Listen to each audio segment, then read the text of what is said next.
من الشيطان الرجيم. بسم الله الرحمن الرحيم.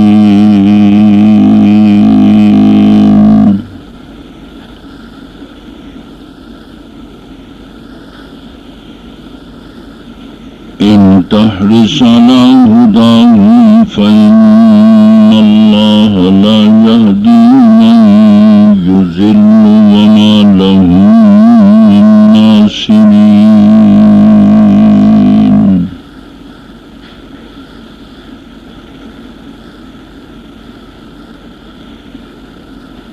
وأقسموا بالله جهد أيمانهم لا يبعث الله من يموت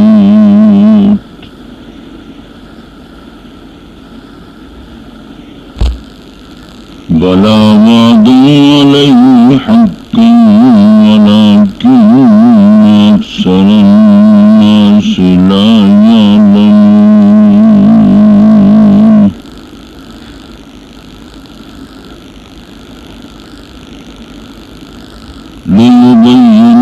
ليبين لهم الذي يختلفون فيه وليعلم الذين كفروا أنهم كانوا كاذبين.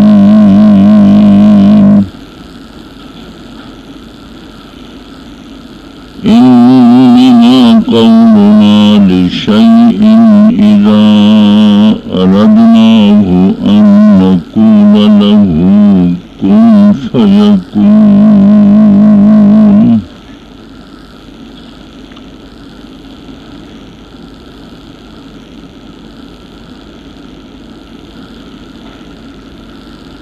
اگر آپ اے میرے پیغمبر حریص ہیں ان لوگوں کی ہدایت پر،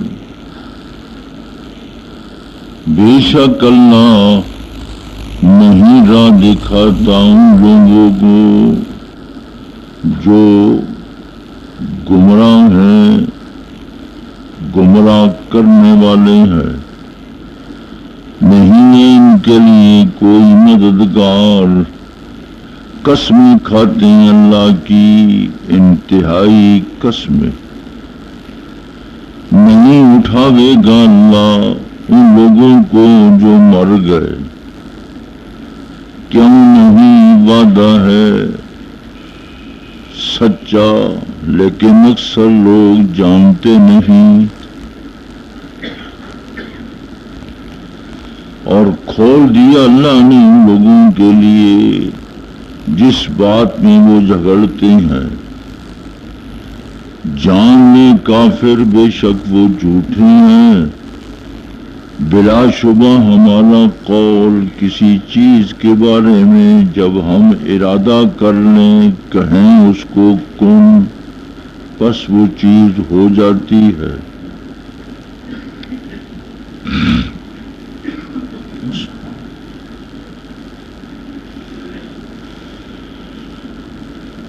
قرآن مقدس نے ان آیات کریمہ میں جناب رسول مقبول صلی اللہ علیہ وسلم کو تسلی، صبر، تحمل، بردباری کا خطاب فرمایا ہے۔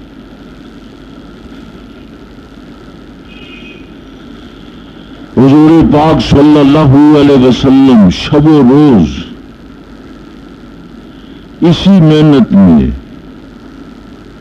اور اسی شغل میں مشغلے میں مبتلا تھے کہ یہ قوم جہنم سے رہا ہو کر، جہنم سے آزاد ہو کر جنت میں داخل ہو جائے۔ آپ صلی اللہ علیہ وسلم کی تگ و دو، محنت، دعوت، ارشاد، فکر، اسی فکر کے اندر آپ گھل مل گئے کہ یہ قوم ایمان قبول کرے، راہ راست پر آ جائے، صراط مستقیم پر چلے، ایمان لائے، خدا کی معرفت اور اللہ کی حقیقت ان کے دل و دماغ میں داخل ہو، اور یہ جہنم سے بچ کر جنت کے حقدار بن جائے۔ قرآن عزیز ارشاد فرماتا ہے آپ کو تسلی دیتے ہوئے کہ اے میرے پیغمبر، اے میرے حبیب، ان تحرس علی ہداہم، آپ کی تگ و دو سے، آپ کی محنت سے اور آپ کی کوشش تو بدستور یہی ہے کہ یہ لوگ ہدایت پر آ جائیں، راہ راست پر آ جائیں، لیکن اللہ تبارک و تعالیٰ کا بھی اپنا ایک قانون ہے، اللہ کا اپنا ضابطہ ہے، دستور ہے۔ جو قوم دوسروں کو گمراہ کرتی ہے، خود بھی گمراہ ہے، دوسروں کو گمراہ کرنے کے پیچھے لگے ہوئے ہیں، تو پھر اللہ پاک ایسی مضل قوم کو خدا پھر راہ راست پر نہیں لاتا۔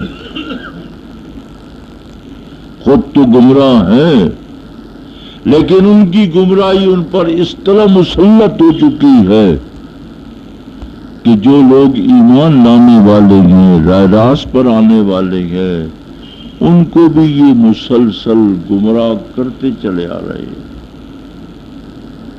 کہ یہ ایمان نہ لائے۔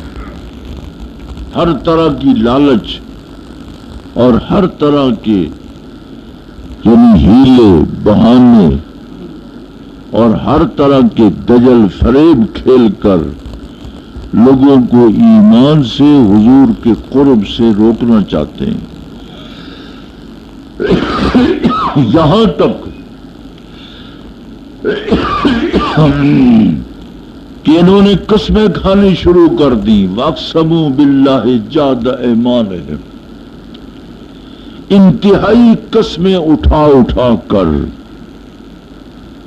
مسلسل لوگوں سے کہتے ہیں کہ بس دنیا ہی دنیا ہے، کوئی آخرت نہیں، کوئی حساب کتاب نہیں، کوئی قیامت نہیں، کوئی یوم القسط، یوم الانصاف، یوم الدین نہیں، بس دنیا ہی دنیا ہے، مر گئے، ختم ہو گئے۔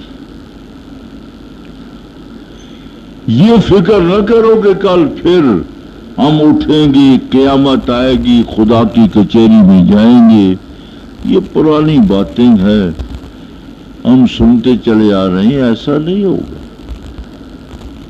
اور پھر قسم اٹھا کر لوگوں کو قیامت کا منکر بنا رہے تھے، جو چاہو کرو، دنیا ہی دنیا ہے، قیامت کی فکر نہ کرو۔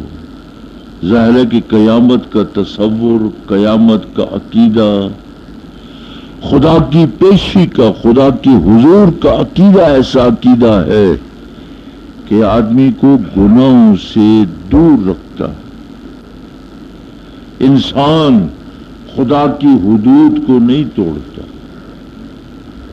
کہ اگر آج میں نے خدا کی حدود توڑ دی، میں اپنے وسائل اسباب سے بچ بھی جاؤں گا تو کل قیامت کے دن بھی اللہ کے ہاں کچہری لگے گی، وہاں بھی تو حساب و کتاب ہوگا، اللہ وہاں مجھے پکڑ لے گا۔ ظاہر ہے کہ آخرت کا عقیدہ، قیامت کا عقیدہ، خدا کی کچہری کا عقیدہ ایسا عقیدہ ہے کہ انسان پھر گناہ سے، غلطیوں سے اور حدود توڑنے سے، ظلم کرنے سے، ناانصافی کرنے سے اپنے آپ کو بچاتا ہے، کانپ اٹھتا ہے کہ نہیں، ہم نے یہ غلطی نہیں کرنی۔ وہ مسلسل وہ گمراہ کرنے والی قوم قرآن پاک کے پہلے مخاطب وہ مکے کے رہنے والے قسمیں اٹھا اٹھا کر یہ کہتے تھے لا یبعث اللہ من یموت، جو مر گیا سو مر گیا، اب اٹھے گا نہیں۔ اللہ کریم نے ان کی تردید فرمائی بلا، کیوں نہیں، یقیناً اٹھے گا، وعدن علیہ حقا، یہ اللہ کا پختہ وعدہ، اس کے خلاف کبھی نہیں ہو سکتا۔ خدا اٹھائے گا، قیامت قائم ہوگی، اللہ کے حضور حاضر ہوں گے۔ ہاں ولیکن اکثر الناس لا یعلمون، لیکن جو لوگ گمراہ کر رہے ہیں، آخرت سے عقیدہ ہی ختم کر لیا ہے، وہ جانتے بھی نہیں ہے۔ لیکن اللہ کریم سب کو میدان قیامت میں حاضر کرے گا، اور اللہ پاک نے یہ جو قیامت کے مسئلے میں اختلاف کر رہی ہیں، جھگڑ رہی ہیں، خدا نے اس کو کھول کر بیان کر دیا۔ ضرب اللہ مسئلہ، ہمارے لیے تو یہ مثالیں بیان کرتا ہے، وَنَسِيَ خَلْقَهُ، اپنی پیدائش کو بھول گیا کہ جس اللہ تبارک و تعالی نے عدم سے وجود دیا، پانی پر نقاشی کی ہے، تو اب تو مٹی تو موجود ہے، وہ ذرات تو موجود ہیں، بے شک ذرات بکھر گئے ہوں، لیکن اللہ تبارک و تعالی کا علم محیط ہے، اس اللہ کا علم کلی ہے۔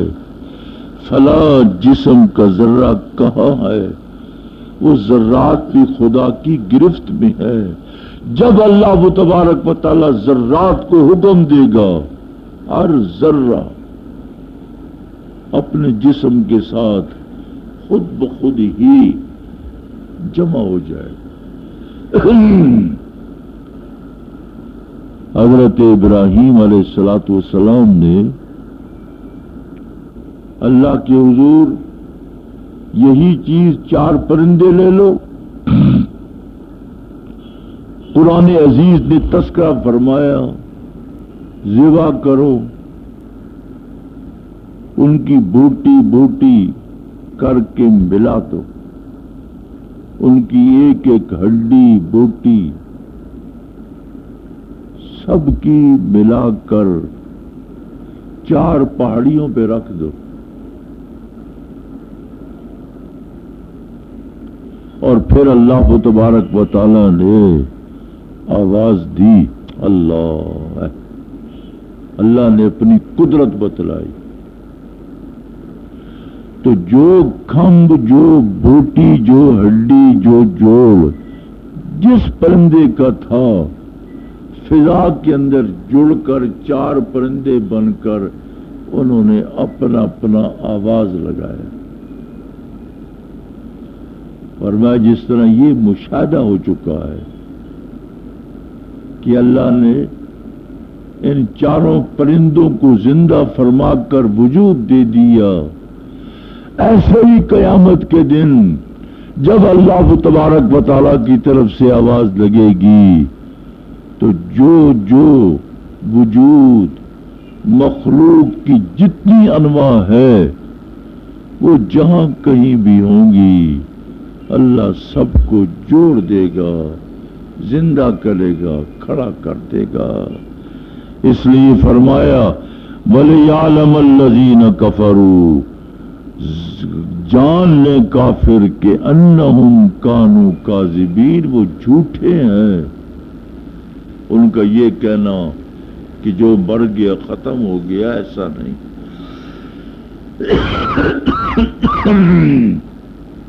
اللہ تبارک و تعالی ضرور بے ضرور دوبارہ زندگی دے گا۔ خدا کے ہاں انصاف ہے، یہ یوم الدین ہے، یوم العدل ہے، اور اللہ کریم ہر ایک سے انصاف کا معاملہ کرے گا۔ ظالم کو ظلم کا بدلہ ملے گا، مظلوم کو مظلوم کی جزا اور اس کا اجر اس کو ملنے والا ہے۔ فرمایا اللہ نے اپنی قدرت، اپنی قیامت کا تذکرہ کرتے ہوئے، انما قولنا لشیء اذا اردناہ، جب ہم کسی چیز کا ارادہ کر لیں، ان نقول لہ، اور ہم اسے یہ کہیں، اللہ فرماتے ہیں کن فیکون، کلمہ کن، میرے کلمہ کن کہنے میں دیر ہے، اللہ کے ارادے میں تو اتنی دیر بھی نہیں۔ دو ہی حرف ہے، ایک کاف تے ایک نون ہے۔